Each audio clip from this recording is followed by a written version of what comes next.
gom knom glon lon nem dai Dao dai mani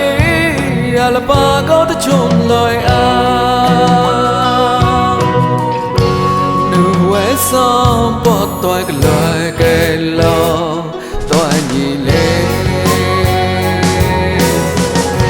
Dao sa dao ta cha mi ta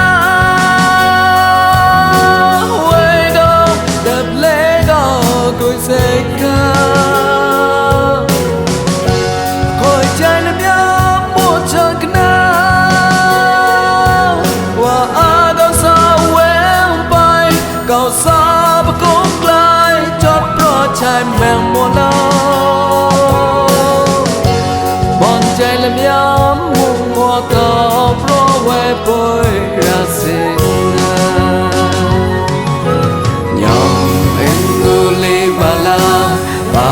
Chọn gom ra như lệ Nhóm hoa tế hoa tỏ Chọn là ba Dũng mê đi lệ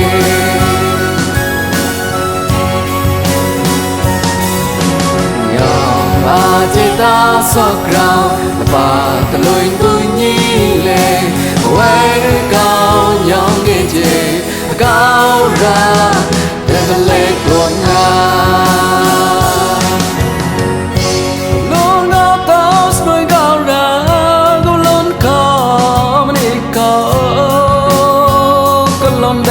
Mang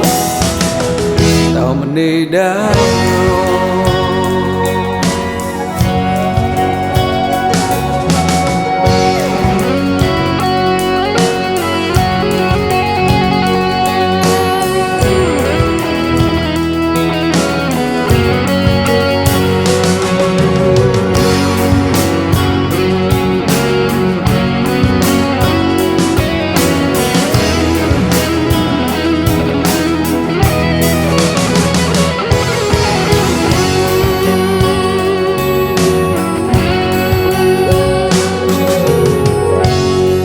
lên đó mà đây một lúa mong lê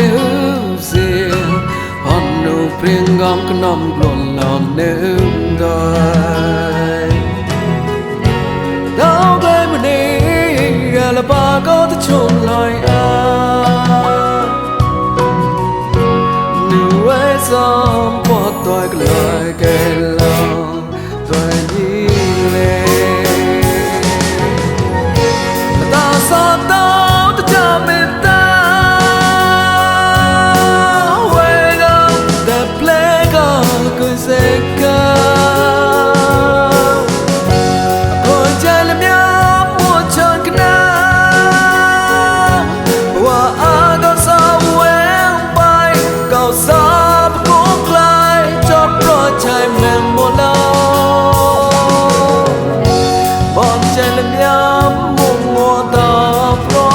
bôi ra xin ra Nhong anh ngưng ly mà la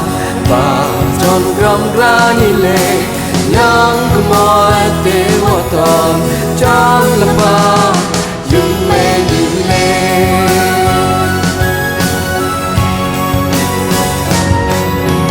Nhong à chế ta sọc rào Và ta đôi tôi nhí lệ Wake up